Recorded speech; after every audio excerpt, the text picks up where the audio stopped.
Hi guys, how are you? Hey, how are you? Doing great, thank you. Thanks for taking the time.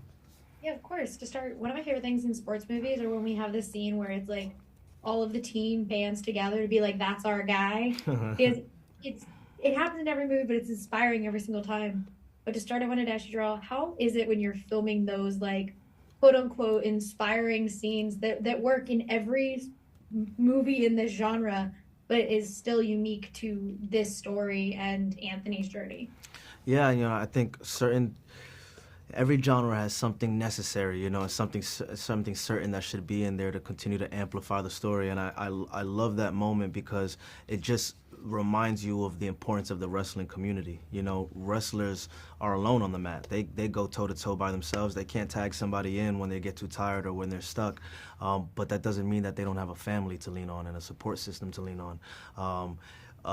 Anthony's voices in the crowd were always his mom, were always his family, but you had a ton of people in ASU singlets right there cheering him on as well.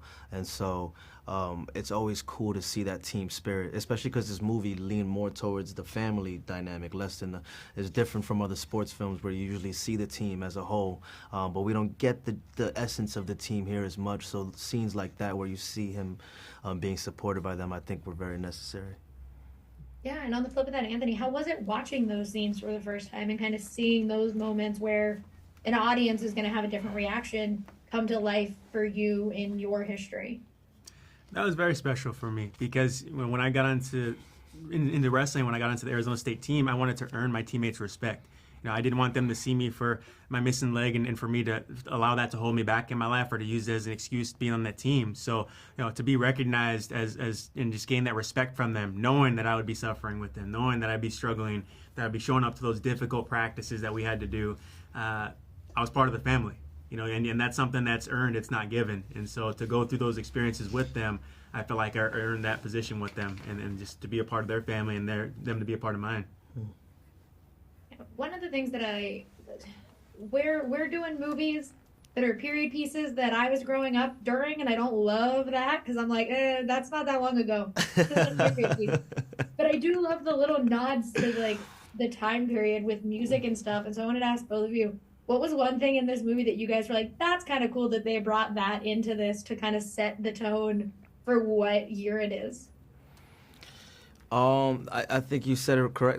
The best, the music. I I love the music of I forgot what the songs were, but I know that it sounds like Smash Mouth songs or something like that, where it just feels like we're watching Shrek again. And it's like that time, me too, I grew up in that time too. I was like 8, 9 years older on that time. And to me, it was a breath of fresh air. It doesn't feel weird saying it's a period piece, but I thought that was cool. I also love the hip hop elements in it too, because, Anthony, hip hop head right here. This guy knows a lot about hip hop and loves hip hop. And so when I would hear Nas come on or something like that, that first of all, that brings me back to New York.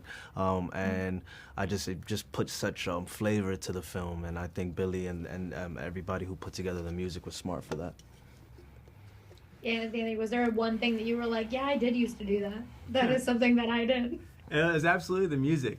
Jerome mentioned Nas, and that for me, that was my biggest thing as a wrestler. I had my specific playlist that I would listen to before every single match. So it would kind of gradually pump me up to where I got out there and I was ready to carry through whoever was standing in front of me. So it was a lot of the hip hop, a lot of those pump up songs. So watching this film, it's like I could. I was like traveling back in time. I was like, man, I'm ready to go on a wrestling mat again right now for real and tear someone apart. A cool moment for any actor, I think, too, is watching yourself on screen and what's behind you is one of your favorite songs, Like, it feels like I was in the Nas music video, because I'm hearing one of my favorite songs I've been hearing forever, but instead of it being off my phone or in my ears, it's on a big movie screen and I'm performing through it. So that's always a cool moment. Oh, that's awesome. Well, thank you guys so much for trying with me. I went to App State University, so every time I think of ASU, I get a little mad. And I'm like, it's not my ASU. But this movie was incredible, and so thank you guys for talking with me. I appreciate it. Thank you so much. Thank you for your time. Have a good one. You have a Bye-bye. great one.